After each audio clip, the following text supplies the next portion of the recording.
Welcome back to a new era, guys. Anuj here, and in today's video, I'm gonna give you 3 tips to help you shoot amazing photos. And the best part about these tips is that they can apply to your camera, to your phone, to your Nintendo DSi if you even still have one.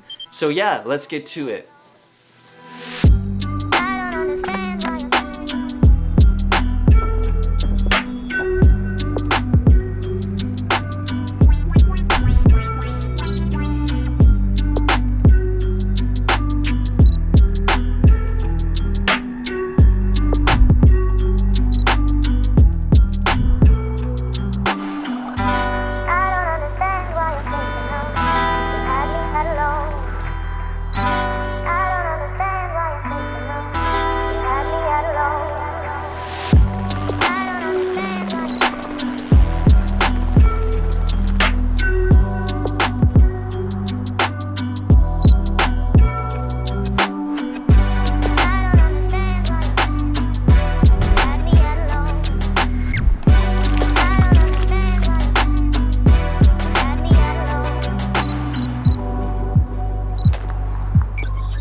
And we're back.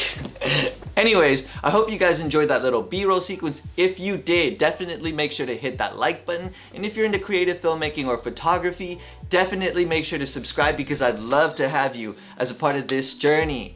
Anyways, let's get right into it. So my first tip for you is angle and scale. Now let's break that down. Let's start with angle. So a lot of people tend to shoot their subjects straight on, but what you want to do is shoot at a bunch of different angles so it makes your images look a lot more visually appealing. Now to really create a lot more interesting perspectives, I would say always shoot at a lower 45 compared to your subject or an above 45 compared to your subject.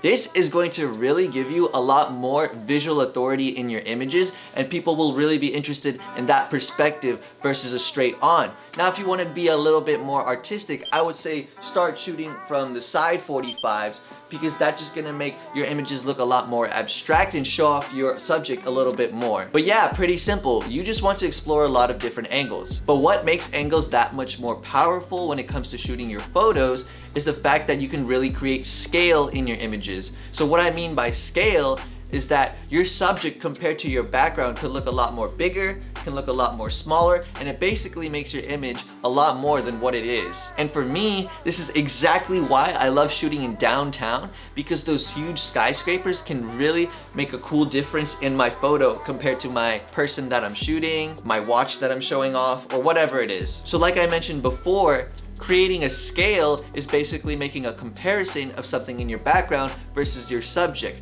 This tends to work best when your background has super big objects or is a super vast scenery. Now, how you want to exaggerate scale in your images is by finding the sweet spot of the distance between whatever's in your background, whatever your subject is, and wherever you're particularly standing for shooting that image. For example, in downtown, let's say I have a skyscraper, I have my subject, and I have me. I like to be at least a block or 2 away from the skyscraper, then have my subject stand on a corner of those 2 or 3 blocks away, and then I like to be 4 to 5, maybe even 7 steps away from my subject, looking up at my subject and then at the building that's in the back. And now once you find that sweet spot when it comes to distance, all you have to do is just keep changing your angle from the lower 45, see if you can get a little higher or whatever, and you can start really getting some amazing photos out of nowhere. It's crazy. So definitely make sure to play with angles and scale because that's gonna take your images to the next level right away. Tip number 2, foreground. I know I've mentioned this in a video before, but I'm just gonna say it again because it's that powerful when it comes to creating really awesome photos. So what foreground is basically just putting something in the front of your frame relative to your subject to create a lot more depth. You want to really look for things in your environment that you can use as foreground to emphasize your subject. For example, if you're in a forest,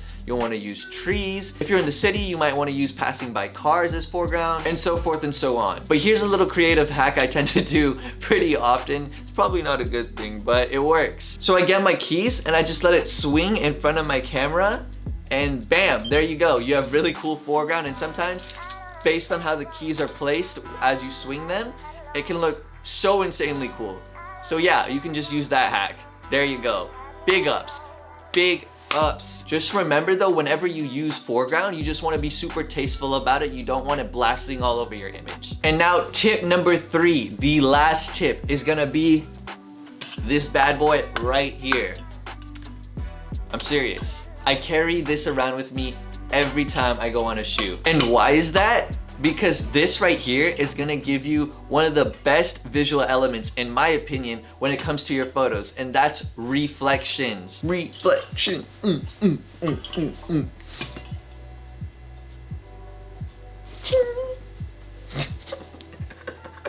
Oh, what's wrong with me? So basically, to create reflections in your images, you just want to find reflective surfaces. And by doing this, you're adding a new visual element to your images, and that's just gonna take it to the next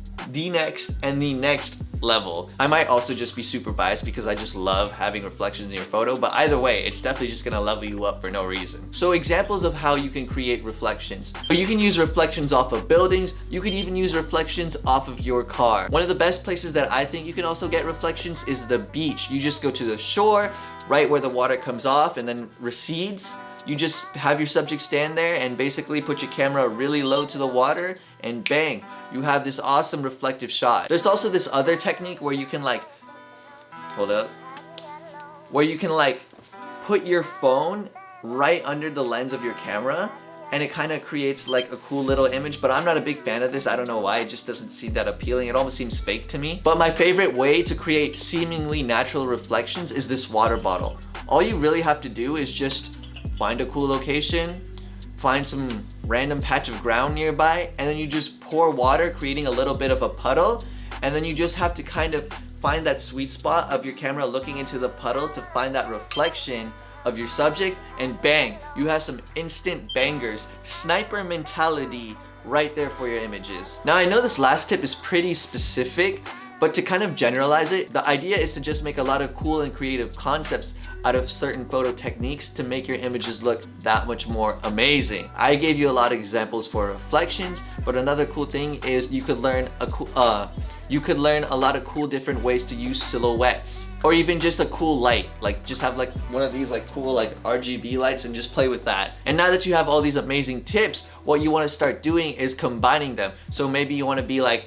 scale, angle, and foreground. Or you could be all three, scale and angle, foreground and reflections, or whatever creative technique you want to use right there. By the way, if you're interested in knowing what camera gear I use to capture my images, I'll leave a link right here to a certain video that tells you exactly what gear I use. And definitely subscribe if you want to see a lot of cool filmmaking content. I'll see you guys next Wednesday. Take care. I'm out.